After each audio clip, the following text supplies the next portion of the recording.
عرفنا بنفسك الاول. كلنا طبعا الوجه ده مألوف شوفوه الاماراتيين كلهم في مباراه اليابان.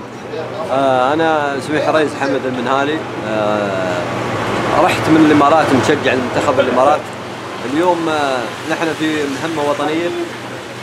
الله وفقنا مباراه اليابان مع انها كانت مباراه صعبه، بس الحمد لله هذا المنتخب عودنا لانه يوصل بعيد، فان شاء الله اليوم بعد المنتخب يفوز على استراليا ونوصل النهائي ان شاء الله. انت وصلت امتى من الامارات؟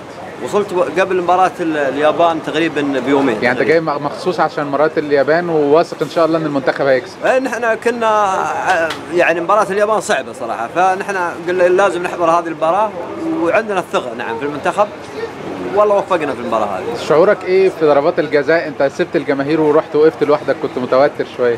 والله انا ضربات الجزاء هي مباراة مضغوطة، تعرف الشوطين كلهم يعني كنا مضغوطين، ويا ضربات الجزاء وسبحان الله شيء لا اراديا يعني.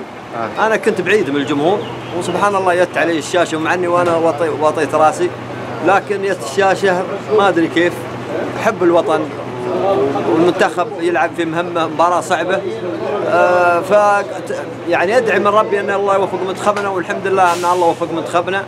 والدمعة ما تطلع الا الشيء غالي، فالمنتخب غالي والدولة غالية فطلعت الدمعة. احنا شفنا حد كان يعني بيحاول يواسيك بعد ضياع ضربة خميس اسماعيل، انت تعرفه الشخص ده؟ لا والله ما اعرفه، كان من الجالية العربية يعني، ومسكني ويقول لي ان شاء الله المنتخب فاز، وسبحان الله صدقه المنتخب الحمد لله الله وفقنا بضربات الجزاء وكملنا ان شاء الله. ان شاء الله. كلمة بقى للمنتخب الاماراتي النهارده قبل المباراة الصعبة امام استراليا. شوف نحن واثقين في المنتخب هذا ان شاء الله انه يفوز، واذا ما فاز هذا منتخبنا نحن يعني كان لهم هدف ان شاء الله اذا وصلوا النهائي، كان ما وصلوا نحن واثقين في هذا الجيل انه يوصل كاس العالم، وان شاء الله نحن وراهم كان في الشرق ولا في الغرب. بالتوفيق ان شاء الله. شكرا جزيلا.